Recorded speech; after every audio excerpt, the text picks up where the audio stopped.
And a good Sunday morning to you. Thank you for watching Beyond the Headlines. I'm Ruben Villarreal.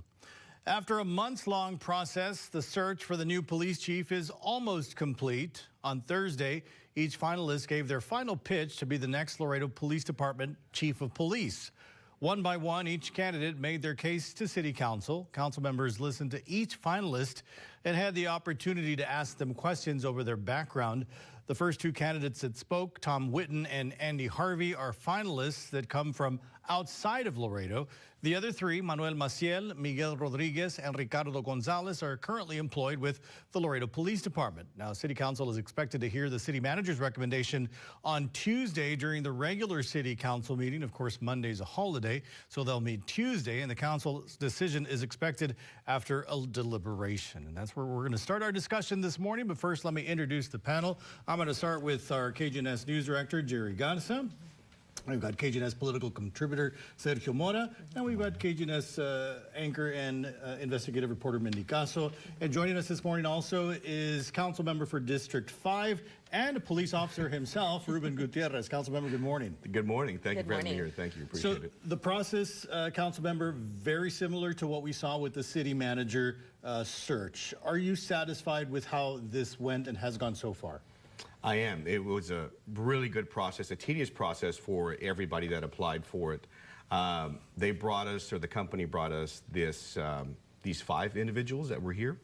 And we've got a great pool of men that applied for this position, and looking forward to seeing them run this department. Mm-hmm. You know, Councilman, I have to ask the question that is on everybody's mind, internal versus external. Have you all had any discussion about the pros and cons, or are you all just keeping that part of it off the table and just looking at the person at face value? We have discussed it. We certainly have. There are pros and cons to it. You know, the city of Laredo has typically recently wanted to go against having somebody internal because of the fact of cliques that happen in every single department and every single type of organization. But fact of the matter is, we were getting from out of town. The same thing's going to happen in a couple of weeks. They're going to be with a clique one time or another. It's going to happen. We saw that with a prior chief that came in from out of town as well, Chief Maldonado. The same thing happened. So it really doesn't make a difference. It just depends on the person himself or herself. If they can make a difference in the department and be sure that they're going to bring it to the future, what we expect as a citizenry, as a community, I think we'll do the right thing. When you lifelong law enforcement, and have you had a chance to talk to police officers, the boots on the ground, as to what they want and how much of that is going to play a role in the decision that is made? I have. Obviously, I was there for just over 23 years, and I still keep in contact with a lot of the men and women there. They have concerns, of course, and they have who they might want there. Does it play a role with us? No, because at the end of the day, the city manager makes a decision and we confirm it. I'd like to please every single one of them there, but unfortunately, as you all well know, we simply can't do that. It's impossible to please everybody with a decision. And it's something that, being in council, you notice that right away. You know, you just can't seem to please everybody. But it's something that they know, they might not get who they want there, but who the city manager recommends is who we're going to more than likely go with. Councilman, there's been the police department has been in the news a lot of controversies with the police union, involvement of officers in the election trial. Is it time for a big culture change at the police department, or is it just going to be just somebody new to take over? Like, is it, in your opinion, what's the state of the police department, especially in light of all the recent controversies? Right. We certainly want to see a change of what is in there now. Yeah. Your typical Laredo Police Department has to change, and we need to see that. If you saw the interviews last night, you'll see that most of the candidates there want to change this, want to change the direction the department was heading into. And that's a positive. We need to do that. We just can't have same old normal procedures taking place, because obviously, like you just mentioned, they've been in the news a lot recently. The Laredo Police Department has been. And it's something that we want to see a change, a different direction. And I think we're going to get that with this new chief. And do you think that if you hire someone from within the 3 candidates, do you think you'll be able to see that change because they're there right now? Maybe they have, feelings on the situations that have happened one way or another. Do you think that they'll be able to change the department if you do go with an internal person? If an internal person takes over, I think it'll take a little longer because of that fact that they have friendships with these people that they've worked with for literally 25, 26, 27 years. And an external candidate would be able to do it a little quicker, I think. Most people don't like change, and I think that's going to happen. Whether they like it or not, the police department is going to change direction completely. And that's what we want to see at the end of the day. I want to come back to the, kind of following up with what Sika was talking about, the acting chief, Steve Landine, did present a report to City Council some time back in terms of some of the deficiencies that he has seen in the department. Some of it has to do with technological issues. Others have to do coming back to the favoritism and things like that.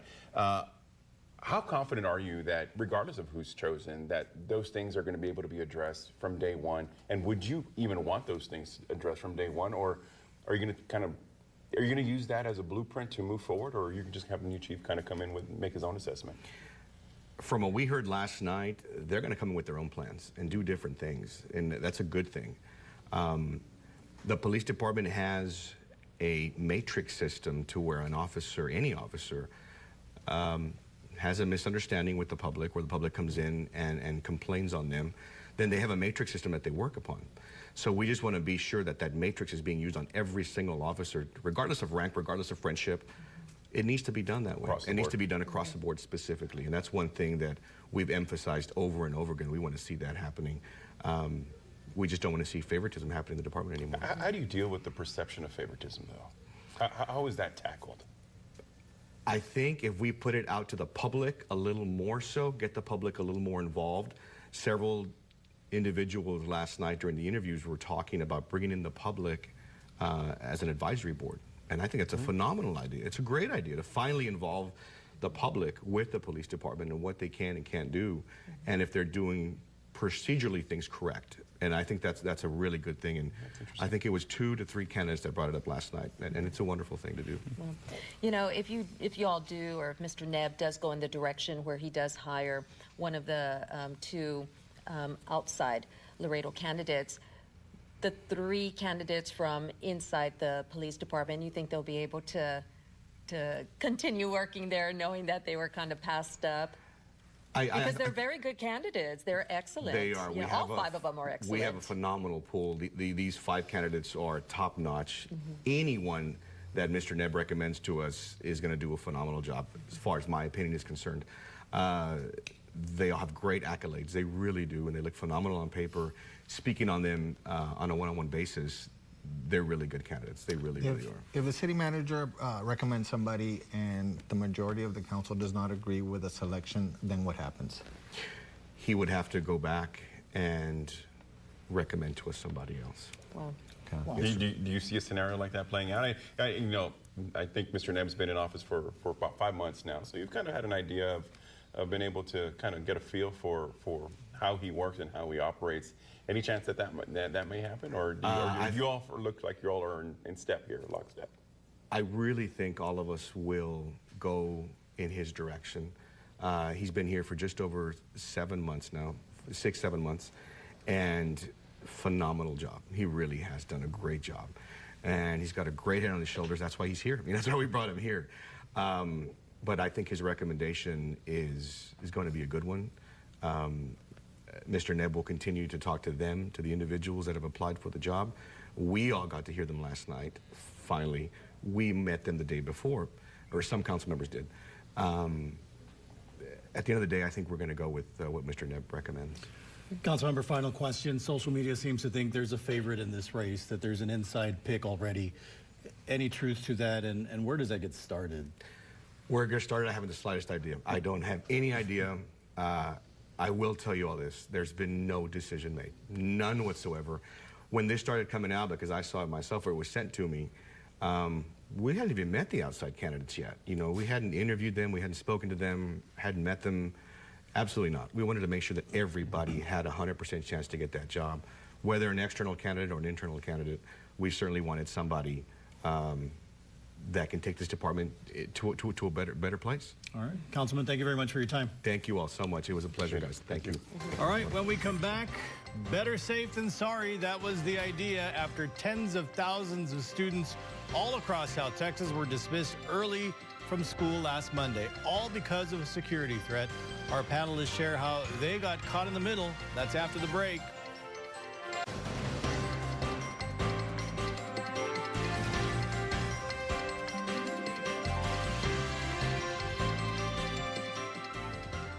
Welcome back to Beyond the Headlines. This past Monday turned out to be a chaotic, frustrating, and confusing day for thousands and thousands of students and parents across South Texas. Reports of several school districts across the region, including Laredo, dismissing their students early because of a reported threat. Our Christian Del Rio has more. A normal day, and then when we're going into third period, they started saying that we're going to get released early.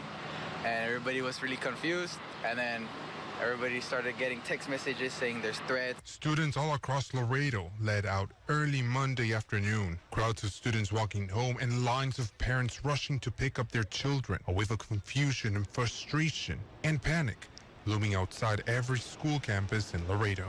Well, my friends were scared, but I wasn't that scared. I feel bad and a little bit good because I could leave school a little bit earlier. I feel afraid too much. See. By 11 a.m. on Mondays, United and Laredo ISD, along with all Harmony schools and the schools under the Catholic Diocese, made the call to release their students early following law enforcement notifying them of alleged bomb threats. During a press conference hours after Monday's dismissal, local law enforcement and representatives from each school district in Laredo revealing that the bomb threat was made to not just Laredo schools, but about 99 schools all across the region. From Eagle Pass all the way down to Brownsville. So basically it came out as an email threat. And so what we're doing is we're investigating it through the FBI. Although it was not stated what exactly the threat said, school officials say it was concerning and specific enough to take action. Is that the information came to specific individuals within both school districts and several school districts in the surrounding area.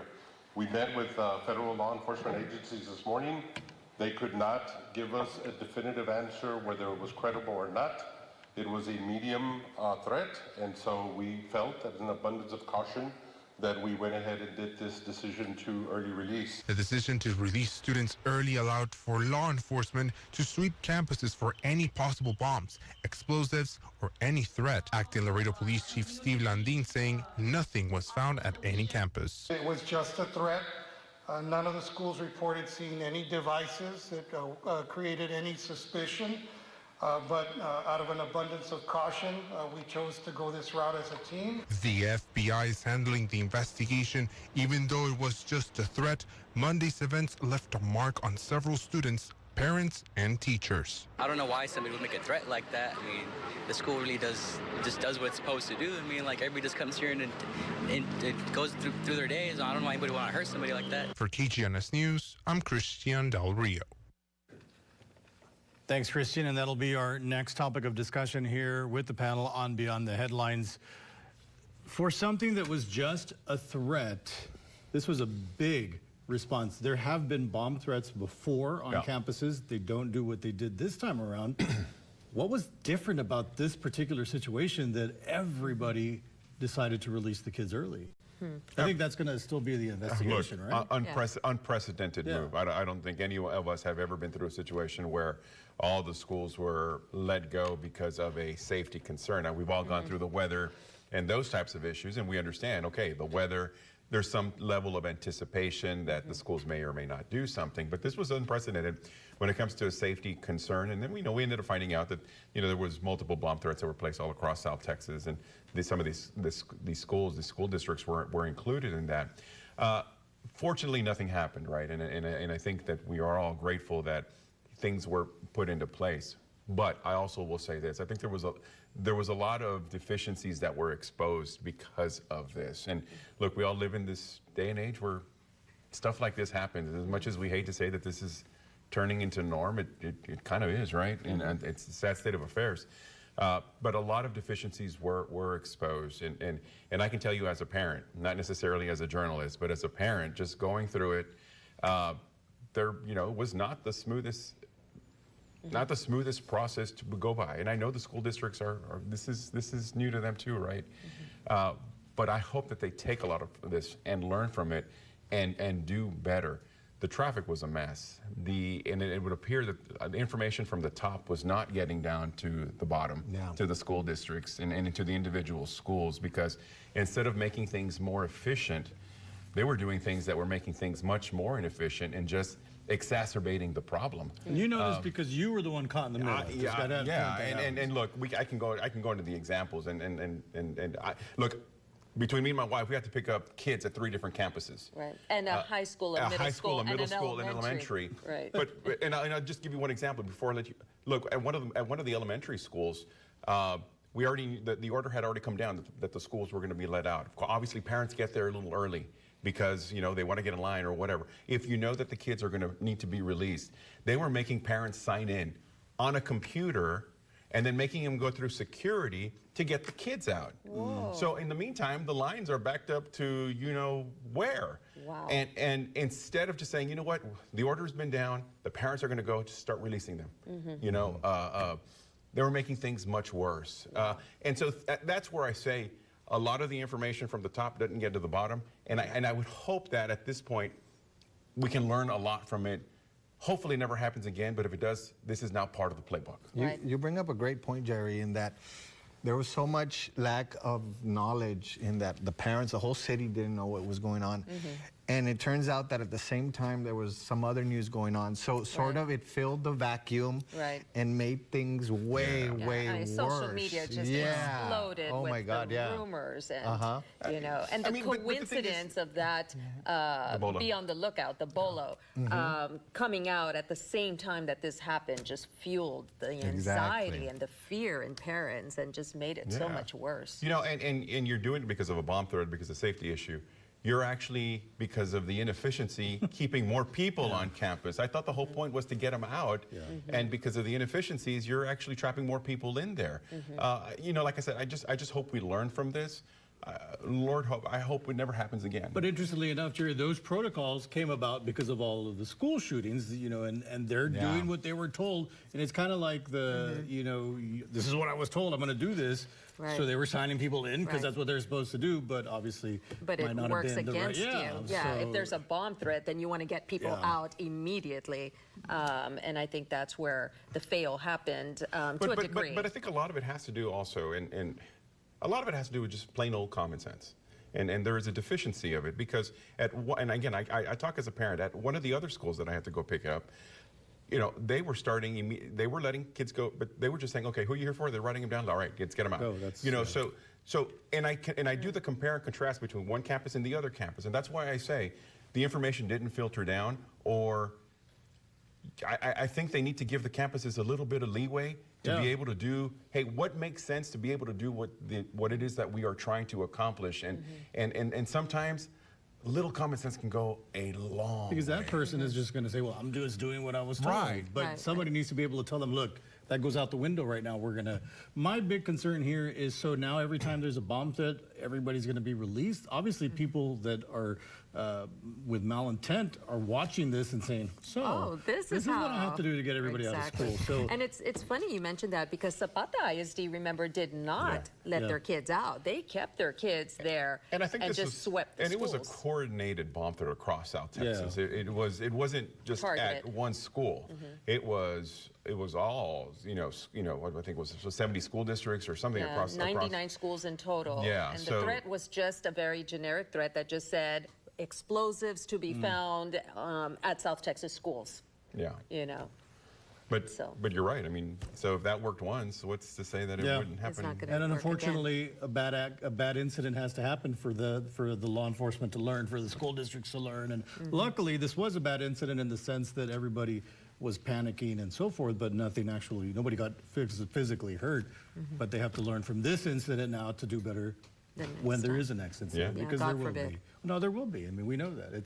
It's like saying there's not going to be any more school shootings. We know there will be, unfortunately. You know, and then the access to the schools, and again, it all goes to the plan, and a lot of this stuff is exposed when it's stuff like that. But I got to tell you, I went to go pick up my kids at United High School. The traffic was just backed up all international, because you got to get to the 9th grade, all the international, back up on the access road to the loop. It was a mess, and again, hopefully we learn from this. Yeah.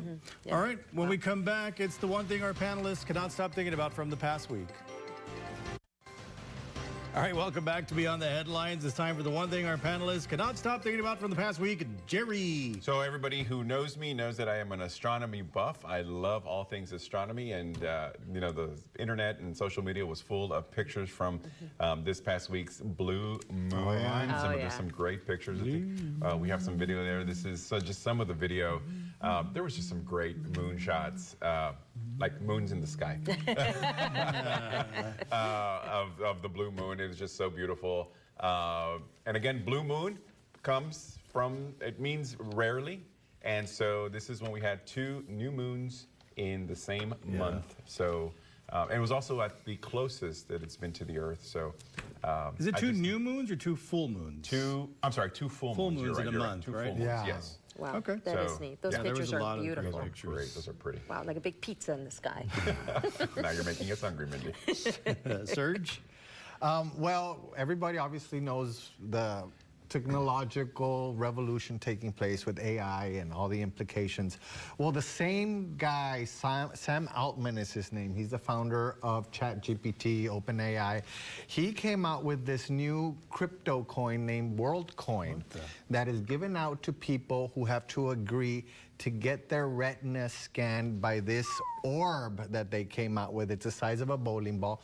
And basically, it reads your retina. It gives you a world ID.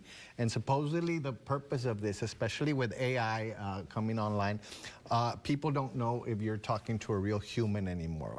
An AI bot can really imitate a real human, scamming people, etc. So this world ID will prove that you're human, and you could use it in all your online interactions. And to get you to do it, they're offering you the equivalent of like $50 in crypto coin for you to get your retina scanned. Obviously, there's a lot of privacy concerns. They're like, what are you going to do with this data? We don't trust you. So it's a big controversy. Wow. Interesting. Wow, okay. Well, my one thing happened this past week, of course, and I just wanted to give a big shout out and kudos to Pillar. I think Pillar did an amazing job of thinking out of the box, applying for a grant that would provide this vending machine that is going to really save some lives. So it's called a harm reduction vending machine, and there is no fee.